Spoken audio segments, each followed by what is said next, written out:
जय Hind everyone. I hope आप सभी अच्छे होंगे। चलो यार, सीडीएस एग्जाम को टारगेट कर रहे हैं और इसमें मैं पॉलिटी करवाने वाली हूँ आपको कंप्लीट। ये आपका पॉलिटी का सेकंड टॉपिक है, ठीक है। पॉलिटी का क्या है आपका सेकंड टॉपिक। फर्स्ट टॉपिक देख लेना एक बार प्लेलिस्ट में जाके, ठीक है। डाल दूंगी, मैं मेंशन कर दूंगी। इसमें हम करने वाले हैं salient features of the constitution. क्या क्या अपने कॉन्स्टिट्यूशन के इंपॉर्टेंट फीचर्स हैं वो देखते हैं। तो देखो, सबसे बड़ी बात है कि जो आपका इंडिया का कॉन्स्टिट्यूशन है वो लेंथीएस्ट रिटन कॉन्स्टिट्यूशन है पूरी दुनिया का, ठीक है। मैंने पहले बोला मैं ज़्यादा लिखूंगी नहीं, बातों पे ध्यान देना है। चाहे हेडफोन्स लगा के वीडियो लगा के साइड में रख दो फ़ोन, सुनो बस, ठीक है। तो इंडिया का कॉन्स्टिट्यूशन लेंथीएस्ट रिटन कॉन्स्टिट्यूशन है पूरी दुनिया का। जब स्टार्टिंग में कॉन्स्टिट्यूशन बना था तो इसमें 395 आर्टिकल थे, ठीक है। आपके 8 स्केड्यूल्स थे और आपके 22 पार्ट्स थे। अगर मैं आज के टाइम में बात करूं तो आपके 448 के अराउंड आर्टिकल्स हैं, ठीक है। 12 स्केड्यूल्स हैं और 25 पार्ट्स हैं आपके कॉन्स्टिट्यूशन में, ठीक है। इतनी क्लैरिटी की बात हो जाती है। अपना कॉन्स्टिट्यूशन ना रिजिड भी है और फ्लेक्सिबल भी है। रिजिड मतलब उसमें बदलाव करना मुश्किल भी है, फ्लेक्सिबल मतलब बदलाव करना आसान भी है, ठीक है। सिंपल मेजोरिटी क्या होती है, स्पेशल मेजोरिटी क्या होती है, ये बाद में समझेंगे। अभी हम बात करते हैं अपने देश में है। अपना देश एक क्वासी फेडरल कंट्री है। कैसी कंट्री है? क्वासी फेडरल मतलब पावर्स सेंटर और स्टेट के बीच में डिवाइड हो रखी हैं, बट सेंटर का हाथ थोड़ा भारी है, मतलब सेंटर के पास थोड़ी ज़्यादा पावर है, ठीक है। उसके बाद हम बात करते हैं। अब ये पूछ लिया जाता है कि इसमें से कौन से फेडरल फीचर्स हैं और कौन से आपके यूनिटरी फीचर्स हैं। देखो यार, सिंपल सी बात है, ऐसी चीज़ें जिससे आपको लगे कि स्टेट गवर्नमेंट को पावर मिल रही है, ठीक है, उनको आप फेडरल फीचर्स में रखोगे। और जिनसे आपको लगे कि सेंट्रल गवर्नमेंट को पावर मिल रही है उनको आप यूनिटरी फीचर्स में रखोगे। मैं एक सिंपल सा आपको एग्जांपल देती हूँ। जैसे मैं बोलूँ कि रिजिडिटी ऑफ कॉन्स्टिट्यूशन किस में आएगा। मैंने क्या बोला आपको? मैंने आपको कहा कि रिजिडिटी ऑफ कॉन्स्टिट्यूशन किस में आएगा, ठीक है। मतलब कॉन्स्टिट्यूशन में बदलाव करना मुश्किल है, ठीक है। तो ये किसके लिए बेनिफिशियल है? एक चीज़ सोचो कि कॉन्स्टिट्यूशन में बदलाव कौन कर सकता है? यूनियन गवर्नमेंट मतलब सेंट्रल गवर्नमेंट, ठीक है। तो अगर बदलाव करना आसान होता फिर तो यूनियन गवर्नमेंट क्या करती, सारे लॉज खुद के फेवर में कर देती ना। पर बदलाव करना मुश्किल है, मतलब रिजिड है, ठीक है। तो मतलब जो आपकी फेडरल है, मतलब स्टेट गवर्नमेंट है, उसको बेनिफिट है। तो अगर मैं बोलूँ रिजिडिटी ऑफ कॉन्स्टिट्यूशन किस में आएगा तो आप बोलोगे कि फेडरल फीचर में आएगा, ठीक है। एक बार मैं बोल रही हूँ, बस सुन लो ध्यान से। Separate state services federal feature है। बाय कैमरलिज्म मतलब लोकसभा और राज्यसभा में बंटा हुआ है, federal feature.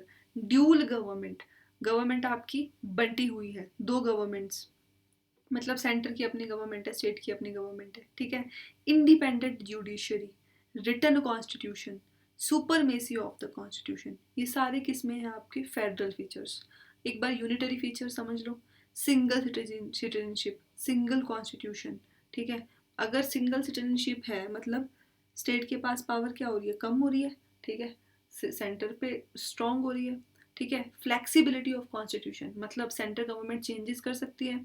All India services, emergency provisions मतलब स्टेट की सारी पावर्स को सेंटर खत्म कर सकती है एमरजेंसी लगा के, ठीक है। उसके बाद इंटीग्रेटेड जुडिशरी। इंटीग्रेटेड जुडिशरी का मतलब क्या है कि हाई कोर्ट नीचे है, फिर सुप्रीम कोर्ट सबसे ऊपर है, इस तरीके से।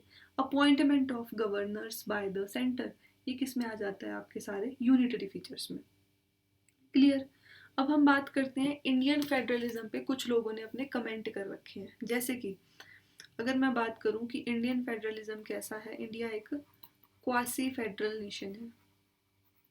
ये किसने बोला? आपका वियरे ने, ठीक है। क्वासी फेडरल नेशन है, किसने बोला? वियरे ने। उसके बाद बोला कि कोऑपरेटिव फेडरलिज्म है इंडिया में। तो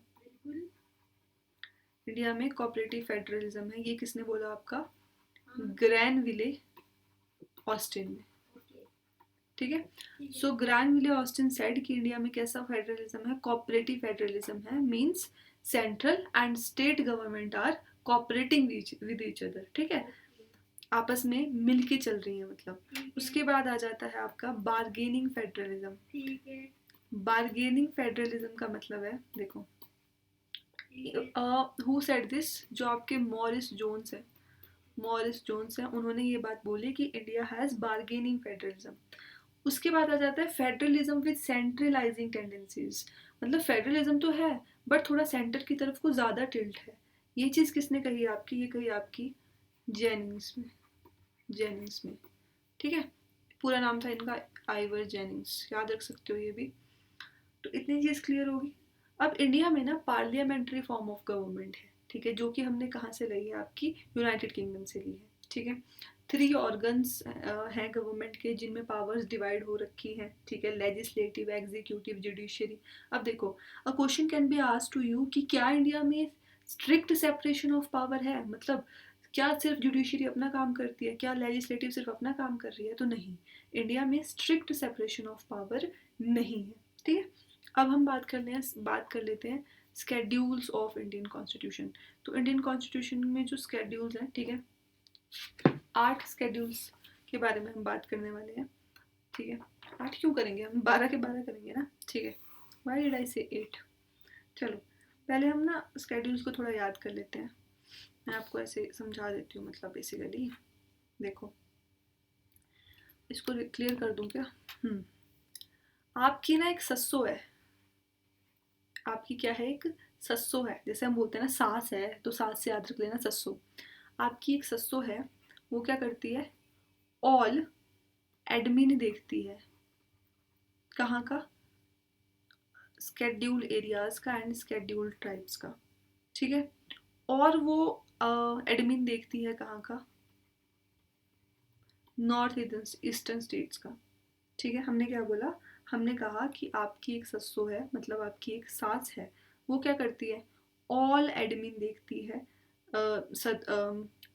S C S T area का, मतलब जो स्केड्यूल एरिया होते हैं, स्केड्यूल ट्राइब्स होती हैं उनका, ठीक है। और वो एडमिनिस्ट्रेशन देखती है नॉर्थ ईस्ट एरिया का, ठीक है। आपने उनको एक दिन क्या बोला? चलो ये चीज़ छोड़ो, ज़्यादा कंफ्यूजिंग हो जाएगा, ठीक है। तो एक दिन आपने उनसे पूछा कि यार मम्मी आप काम क्या करते हो, मतलब सास है ना आपकी, तो आपने बोला कि आप काम क्या करते हो? तो उन्होंने बोला कि बेटा मैं ना लिस्ट बनाती हूँ, ठीक है, मैं लिस्ट बनाती हूँ, ठीक है। क्या करती हूँ? मैं लिस्ट बनाती हूँ अपनी लैंग्वेज में। मैं लिस्ट बनाती हूँ अपनी लैंग्वेज में, किस चीज़ की? मैं लिस्ट बनाती हूँ अपनी लैंग्वेज में, ठीक है, जो भी आपके क्या होते हैं, लैंड रिफॉर्म्स होते हैं उनकी।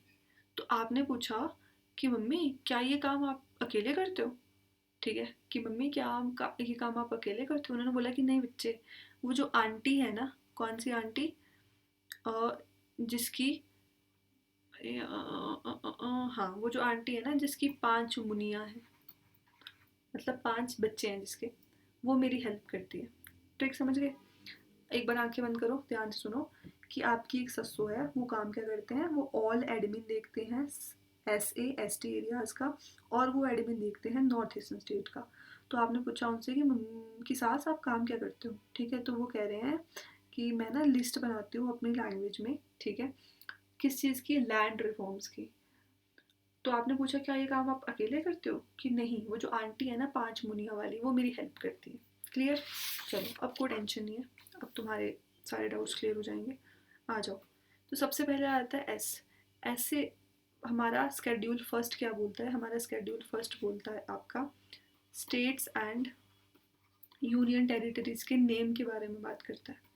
फिर जो आपका सेकंड स्केड्यूल है, ठीक है, वो बात करता है सैलरी की। किस किस की सैलरी की बात करेगा? आपके प्रेसिडेंट के, वाइस प्रेसिडेंट के, गवर्नर के, स्पीकर के, डिप्यूटी स्पीकर के, ठीक है। उसके बाद आपका आ जाता है राज्यसभा, लोकसभा के चेयरमैन होते हैं उनकी, जजेस की सैलरी की बात करता है, ठीक है। थर्ड आ जाता है आपका ओ से ओथ, ठीक है, जो शपथ लेते हैं उनकी बात करता है। मिनिस्टर के ओथ की, एमपीज के ओथ की, एमएलएज के ओथ की, जजेस के ओथ की बात करते हैं, ठीक है। फिर ऑल से आ जाता है allocation of seats, allocation of seats in Rajya Sabha, ठीक है। फिर फोर्थ आ जाता है एडमिन देखते हैं schedule areas and schedule tribes का, ठीक है। तो इसमें यही आता है, जो स्केड्यूल एरिया होते हैं, स्केड्यूल ट्राइब होते हैं, उनकी एडमिनिस्ट्रेशन से डील करता है आपका स्केड्यूल 5, ऑफ इंडियन कॉन्स्टिट्यूशन।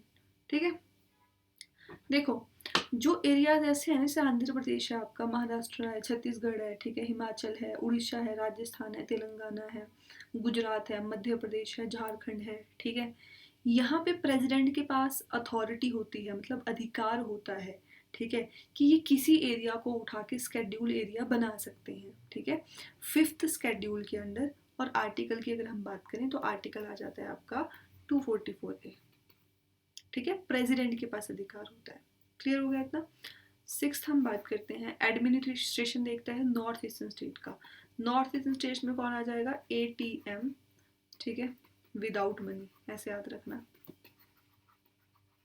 मतलब मणिपुर नहीं है तो क्या क्या आ जाएगा, आसाम, त्रिपुरा, मिजोरम, मेघालय। मणिपुर को छोड़ के आ गया ना, आसाम, त्रिपुरा, मिजोरम, मेघालय। ठीक है, फिर सेवन्थ आ जाता है लिस्ट। लिस्ट मतलब हमारे को पता है कि यार हमारे देश में पावर्स बंटी हुई है, किसमें, state list, central list, concurrent list, तीन तरह की लिस्ट होती है। अगर हम सबसे पहले बात करें सेंट्रल लिस्ट की, जिसको हम यूनियन लिस्ट भी बोलते हैं, ठीक है, तो उसमें पहले हुआ करते थे, यूनियन लिस्ट की बात कर रही हूँ, 97 टॉपिक्स, और अब उसमें आ गए हैं 100 टॉपिक्स। उसमें कैसे टॉपिक्स हैं, खुद सोचो यार, सेंटर अपने हाथ में कैसी चीज़ों को रखेगा जो बहुत पावरफुल होंगी, ठीक है, जैसे कि डिफेंस हो गया आपका, आपका हथियार हो गया, एटॉमिक एनर्जी हो गया, सिटीजनशिप हो गया, सेंटर और जो स्टेट है उनका ट्रेड हो गया, ठीक है, बैंकिंग हो गया, फॉरेन अफेयर्स हो गया, माइंस हो गया, सेंसस हो गया, जो आपकी जनगणना करवाते हैं वो चीज़ हो गई। तो ये सारे पावरफुल जो चीज़ें हैं वो सेंट्रल गवर्नमेंट अपने पास ही रखेगा ना। उसके अलावा आ जाती है फिर आपकी स्टेट लिस्ट। स्टेट लिस्ट आ जाती है, तो स्टेट लिस्ट में पहले हुआ करते थे 66 आर्टिकल्स, और आज के टाइम में आर्टिकल्स मतलब चीज़ें, और आज के टाइम में 61 सब्जेक्ट्स हैं इसमें। ठीक है, अब इसमें कैसी चीज़ें होंगी आपकी, जैसे पुलिस हो गया, मतलब पब्लिक ऑर्डर हो गया, लोकल गवर्नमेंट हो गया, हेल्थ हो गया, ठीक है, शराब हो गया, एग्रीकल्चर हो गया, फिशरी हो गया, लॉटरी, बैटिंग, ठीक है, गैमलिंग, कोऑपरेटिव सोसाइटीज़, लैंड, ये सब किस में आ जाएगा, स्टेट लिस्ट में आ जाएगा। फिर एक आ जाती है आपकी कंकरेंट लिस्ट। ठीक है, कंकरेंट लिस्ट, कंकरेंट लिस्ट में पहले आपके टॉपिक थे 47 और आज के टाइम में है 52। अब इसमें ऐसी चीज़ें आ जाती है जिसमें स्टेट और सेंट्रल गवर्नमेंट दोनों लॉज बना सकते हैं, बट अगर दोनों का लॉ आपका कोलैप्स कर जाएगा तो ऑब्वियस सी बात है सेंट्रल गवर्नमेंट की बात मानी जाएगी। ठीक है, इसमें कैसी चीज़ें आ जाएंगी, मैरिज हो गया, डाइवोर्स हो गया, क्रिमिनल लॉज हो गए, ठीक है, बैंकरप्सी हो गया, कोई ट्रेड या फिर काम से रिलेटेड कोई झगड़ा हो गया, इलेक्ट्रिसिटी हो गया, एजुकेशन हो गया, वेट एंड मेजर्स हो गए, ये सब आ जाते हैं इसमें। ठीक है, कंकरेंट लिस्ट में। इतनी चीज़ समझ आ गई होगी आपको। चलो आगे बढ़ते हैं, पहले थोड़ा इसी में ही काम कर लेंगे, अमेंडमेंट्स भी है ना, चलो ये बाद में देखेंगे। अभी हम बात कर लेते हैं अपना एट्थ, लैंग्वेजेस पे आ जाते हैं। तो हमारे कॉन्स्टिट्यूशन में स्टार्टिंग में थी सिर्फ और सिर्फ 14 लैंग्वेजेस, 14 लैंग्वेजेस, और आज के टाइम में है 22 लैंग्वेजेस। ठीक है, मतलब कुछ अमेंडमेंट्स करी गई, बदलाव किए गए और उससे फिर लैंग्वेजेस को ऐड कर दिया गया। ठीक है, कौन कौन सी अमेंडमेंट थी ये देख लेते हैं, थोड़ा इंपॉर्टेंट है। सबसे पहले हुई 21वीं कॉन्स्टिट्यूशनल अमेंडमेंट एक्ट, हुई कब, 1967 में। इस अमेंडमेंट के थ्रू सिंधी को ऐड कर दिया गया। ठीक है, फिर होती है आपकी 71st कॉन्स्टिट्यूशनल अमेंडमेंट एक्ट, जो कि आता है 1992 में। ठीक है, इसके थ्रू नमक को ऐड कर दिया गया। नमक मतलब नेपाली, मणिपुरी, कोंकणी। ठीक है, उसके बाद आ जाता है आपका 92nd कॉन्स्टिट्यूशनल अमेंडमेंट एक्ट, इसके थ्रू 2003 में हुआ था ये। इसके थ्रू आपका BDMS को ऐड कर लिया गया, बोडो, डोगरी, मैथिली, संथाली। ठीक है, फिर आ जाता है 96 कॉन्स्टिट्यूशनल अमेंडमेंट एक्ट 2011। इसके थ्रू जो आपका ओरिया लैंग्वेज थी ना, उसका नाम चेंज कर दिया गया, उड़िया कर दिया गया, ओडिया कर दिया गया मतलब बेसिकली। ठीक है, तो ये अमेंडमेंट बहुत बहुत बहुत ज़्यादा इंपॉर्टेंट है यार, याद रख लेना। एक बार थोड़ा दोबारा रिवाइज करवा देती हूँ। 21st constitutional amendment act 1967 Sindhi add हुआ, 71st 1992 नमक ऐड हुआ, ठीक है, नेपाली, मणिपुरी और आपकी कोंकणी। ठीक है, उसके बाद 92nd constitutional amendment act 2003 BDMS, Bodo, Dogri, Maithili, Santhali. ठीक है, और 96 कॉन्स्टिट्यूशनल अमेंडमेंट 2011 के थ्रू ओरिया का नाम ओडिया कर दिया गया। क्लियर, इतनी चीज़ हो जानी चाहिए आपको यार क्लियर। उसके बाद अगर हम बात करें नाइन्थ स्केड्यूल की, ठीक है। तो 9th स्केड्यूल में आ जाते हैं ऐसे प्रोविजंस, मतलब ऐसी चीज़ें जो लैंड रिफॉर्म से रिलेटेड हैं, जमींदारी सिस्टम से रिलेटेड है, ठीक है, वो आ जाती है। फिर 10th स्केड्यूल आ जाता है आंटी। आंटी से याद रखो anti, anti defection. Anti defection क्या होता है कि कोई अगर आपका नेता, ठीक है, किसी एक पार्टी से जीतता है और वो उसके बाद पार्टी चेंज कर लेता है तो उस पर एंटी डिफेक्शन लग जाएगा, ठीक है। इसमें इसको भी अमेंडमेंट के थ्रू ऐड किया गया। 52nd कॉन्स्टिट्यूशनल अमेंडमेंट एक्ट हुआ था 1985 में। इसको मैंने पता कैसे याद रखा है, 52nd है ना, तो 5 दूनी 10, तो 10th स्केड्यूल ऐसे याद रख लेना इसको, ठीक है। उसके बाद आ जाता है 5 मुनिया, 11th। 5 से याद रखोगे पंचायत और मुनिया 12th स्केड्यूल आपका। मुनिया से याद रखोगे म्यूनिसिपैलिटी, म्यूनिसिपैलिटी, ठीक है, ये याद रखोगे।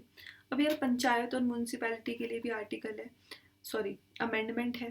पंचायत के लिए अमेंडमेंट है 73rd और इसके लिए है 74th, ठीक है। दोनों हुए कब थे, 1992 में बोल सकते हो, 1992 में बोल सकते हो। इस अमेंडमेंट के थ्रू ना पंचायत टोटल 18 चीज़ों पे काम कर सकता है, ठीक है। और इसके थ्रू आपका म्यूनसिपैलिटी टोटल 29 चीज़ों पे काम कर सकता है, ठीक है। क्लियर हो गया। तो ये आपके 12 के 12 स्केड्यूल से। आई होप आपको क्लियर हो गए होंगे। यही हमारे सेलिएंट फीचर्स में आता है, ठीक है, जो भी इम्पोर्टेंट है। बाकी नेक्स्ट वीडियो में प्रीएम्बल पढ़ेंगे। लाइक कर सकते हो अगर अच्छी लगी हो वीडियो। Thank you.